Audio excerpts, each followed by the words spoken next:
What's good, y'all? It's your boy, Coach Carl. Mr. 57 is the new 27. And on today's episode, I want to tell y'all a story.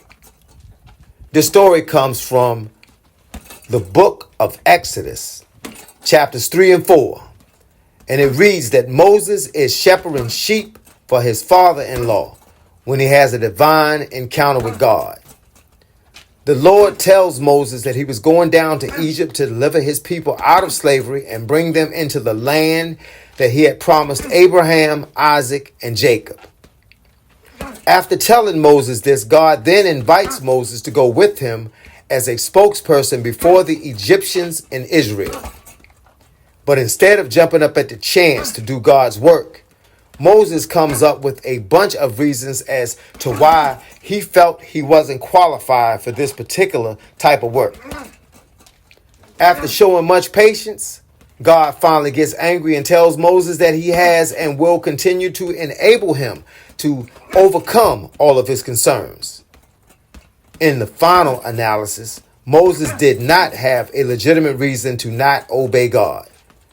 Moses was very qualified to do this work as he spent his first 40 years in Pharaoh's palace where he learned leadership skills. Then he spent 40 years in the desert as a shepherd, which was a humble profession. The Lord made sure that Moses had a life where he was raised and was uniquely qualified to do the work that God had called upon him. Moses had no good excuse as to not follow God. We know the rest of the story.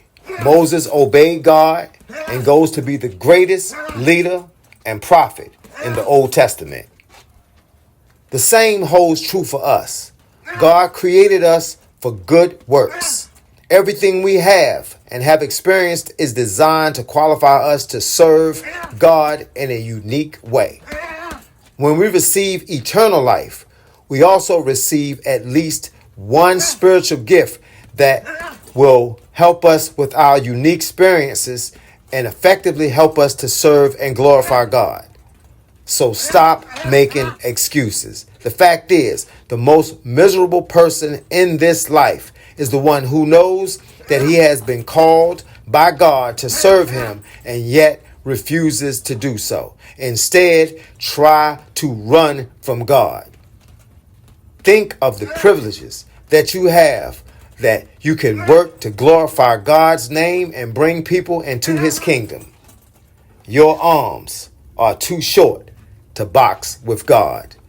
So stop running from him and instead run to him. And I promise you, you won't regret it.